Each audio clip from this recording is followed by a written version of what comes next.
This is Lynn Logic. Welcome to this week's episode, episode 46. The time I was caught in bed with another man.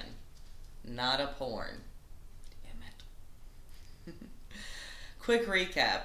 I am the widow of a cross-dressing alcoholic and a survivor of a blood clot in my brain, caused by birth control pills that resulted in a hysterectomy.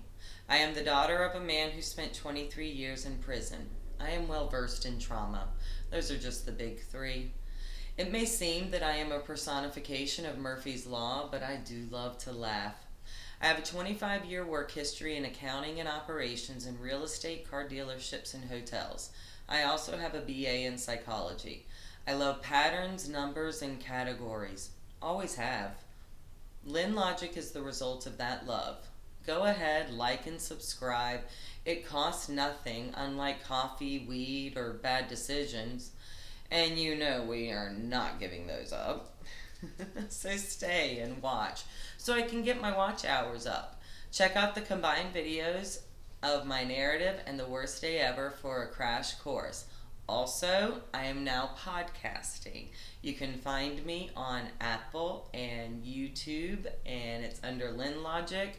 But you can search fuck, Lynn, or Logic, because I got to choose my own keywords. Let's get started. It is the Thanksgiving season, and while yes, I am reflective of things that were missed this year, I have one memory on replay in my head. So to the page I go. Otherwise, it stays on repeat and gets more detailed. This story is true, and this is my perspective and side of it. Others have their own opinions, and I can only share what was shared with me and what I know. Remember that bit about me being the personification of Murphy's Law? Witness example this. I was caught in bed with another man. Please laugh because it didn't happen to you. I would like to say that it was the only forgivable way to be caught, but I have learned that isn't true. It was innocent, at least from my perspective. The recent ex-boyfriend had come into town for a football game. He came over, then went to the bar with his brother that night, came in late, slept, and then left the next day for the game and said that he was going back home after that. I received a text from a friend of mine. He had just gotten back from Japan and wanted to hang out and smoke. Now, full disclosure, yes, I had slept with this friend previously, but haven't in, a year. Time is weird for me as my brain heals from the severe PTSD. Now let me explain something. It was inappropriate for me in a relationship to hang out alone with another man. It doesn't matter if I slept with him or not. It was wrong, but I felt safe because my roommate was here, and usually we just sit on the front porch and smoke weed and talk. Or he talks and I listen. I do want to interject here that I am a lonely woman. Very lonely. And I do not condone my behavior, but do understand that I did it out of loneliness, and it turned into a hell of a lesson. Back to the content. So yes, I had the sex with him. Let me explain without being too mean. There were cartoons on the TV during sex, and I enjoyed watching them to stay entertained. He had explained to me that in the professional world he is seen as asexual, and I just agreed. For this reason alone, I told the recent ex-boyfriend that he was asexual. That was how I saw him, so I was sharing my view. Mentally, he is fascinating, and I hung out with him for his mind. I enjoyed learning from him. That was it for me. There was too much ego for anything else. Now, to make it easier, let's call the recent ex-boyfriend Rex, and the other AK. AK is a doctor, a military vet, a martial artist, an author, and an all-around badass. Kind of like Ken. I mean, if you were to write someone that is good on paper, that is it. Rex is the opposite, and the same in so many ways. Not good on paper, but all those things about AK on paper, Rex has earned all those same honors, just without the paper. And in the end, they are from two completely different worlds and are exactly the same. Now, as a woman, I dress strategically. I have always had to. I'm sort of shaped like an hourglass, or as I recently learned, a black hole. I didn't know they were hourglass shaped. How fucking cool is that? Sorry, they're destructive. I've got tiny hands and tiny feet. My tiny feet are the reason why I wear Crocs all the time. I need my feet to be wider. I wonder if I can walk around in mini flippers. You think I'm kidding, but I'm serious. I have to balance while I stand, and my feet are constantly bruised. My feet are normal size, just really thin. Yeah, I'm a freak, but that's not the reason. Anyway, while hanging out with AK, I wore pants from Scrubs that were 2 sizes too big, and a full coverage t-shirt with quarter-length sleeves, also 2 sizes too big, and Crocs with socks. I shit you not, this motherfucker actually said to me, "You look so pretty when you're all dressed down like this. Just beautiful." Fucking hell. I'm not comfortable. I mean, I am. But I wore this shit to cover up and hide. And I got complimented, and he saw it as me being comfortable with him. Fuck. Tittied if I am and pussied if I'm not.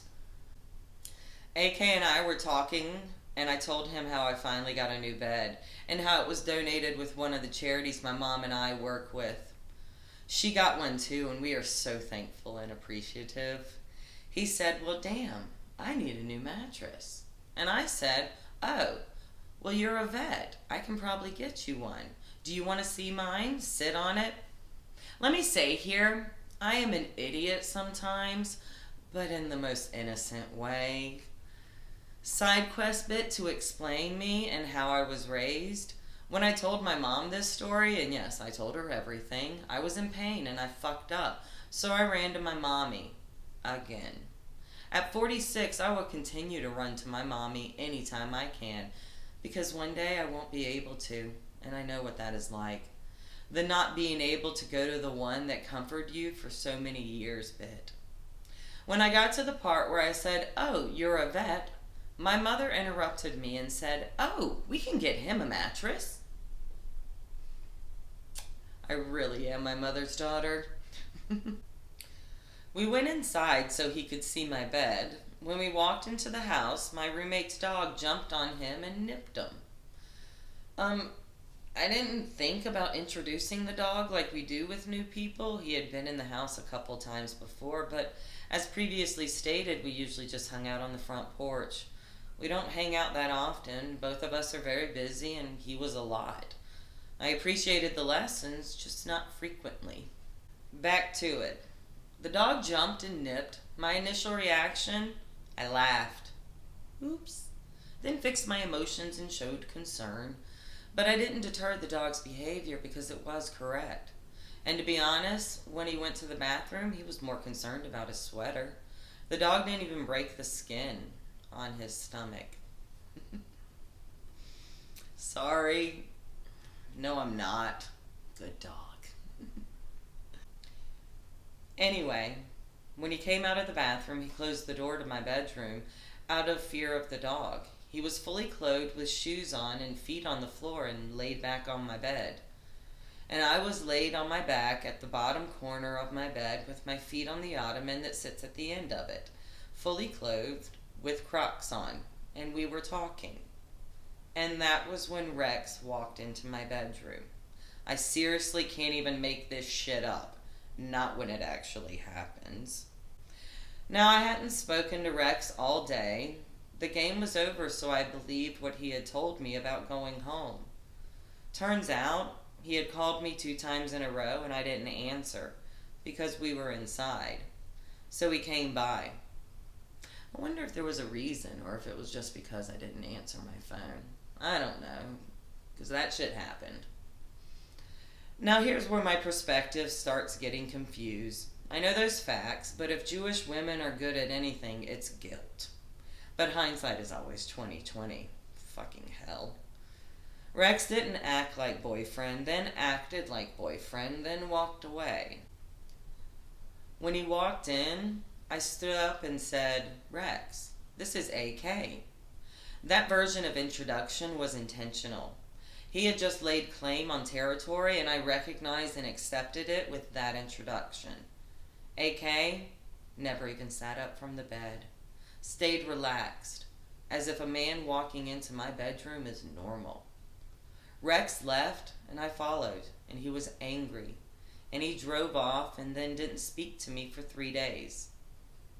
Yeah, but I didn't leave him alone. When I walked back into my bedroom after Rex left and AK was still sitting on my bed, I just said, "You need to leave." He replied, "Who was that?" I said, "You mean my boyfriend that I talk about? That was him. Who did you think it was?" His response, "I thought it was your neighbor." What the fuck is wrong with you? And more importantly, what do you think of me? Both questions I now knew the answers. On his way out, he actually had the nerve to ask me for some buds for the road. My response, "You need to leave now." And he did. I later texted him and apologized for my anxiety and behavior, and he said something later in Japanese. Don't know what. I blocked him after that. I didn't care about him. I only sent that apology text to make him think everything was okay. But that was a goodbye text. It was just lazy. Let me stroke your ego and then leave type of thing. It felt more peaceful or mean or easier this way. I don't know. Sounds like a situation where a choice is presented, but there was never one for me. I had already made it. Now, there were a few ups and downs after that. Rex and I tried it for a little bit, but that's over now. So out of, let's call it social and psychological curiosity, I sent a text to AK that was something that I had sent to people in my group when I wanted to update them, check in with them, or just share stuff. I just copied and pasted it. He responded with, "What was that shit about?" Baiting is easy with some people. I simply said, "What shit?" Now, hours later, I received a well-written mean text. I mean, he took the time and capitalized certain words for effect. He worked on it. I mean, I didn't fully read it. I glanced over it. And the bits I caught ended with him calling me garbage in all caps. I simply responded, "Okay," and then reblocked and deleted. They get so angry at me for my behavior. Look, I have no problem accepting when I fuck up, but I'm not the only guilty party. I'm not the villain. Please own your own shit. Here's the pattern reflection. They responded to the situation exactly the same way. Avoidance, and then telling me all the ways I fucked up. AK's one text message that I glanced at said the exact same shit that Rex had said to me. I mean the exact same points. And yes, I could go all psychological and over-analytical and do the neurodivergent thing, but why waste the energy? I am no angel, and I fuck up all the time. But I learn from my mistakes. Mistakes are hard, but necessary. It's when people who can't admit when they make mistakes creep me out the most. I see that as you saying that at your current state in life, you're good. You don't need to learn anymore, that you're done. Let me know how that works out for you. Please remember that just because I admit my mistakes, that does not mean that I own yours too. I value people the most that admit their mistakes and learn from them because that is what I aspire to be. But tell me, wouldn't that have been the perfect intro for a porn? Reminder, I have the maturity level of a teenage boy. Guess what? I made a podcast. I uploaded a bingeable library for you to listen to during this holiday season, and I will keep going. Let me distract you with the funny and the fucked up. I know I fucked up in this situation. Feel free to comment. I am a big bitch. I don't do anything half-assed. Chin up, tits out. Bye.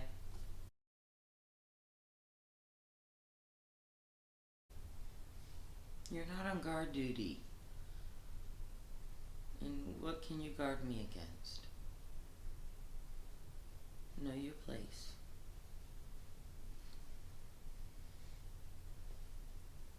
You want to come up in here? I don't want you up here. Go take a nap. Go take a nap. Go sleep.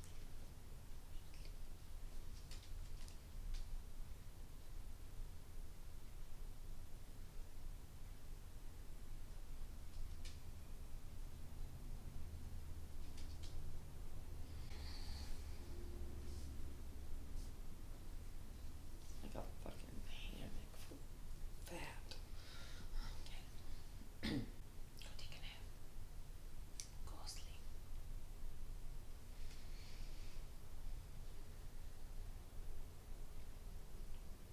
Oh, I have.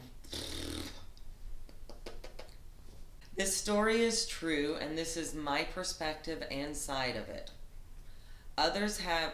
Fuckity. I do want to enter. You know? For fuck's sake. Mistakes are hard but necessary. It's when people who can't admit when they make. Oh, fuck. Fuckity fuck fuck.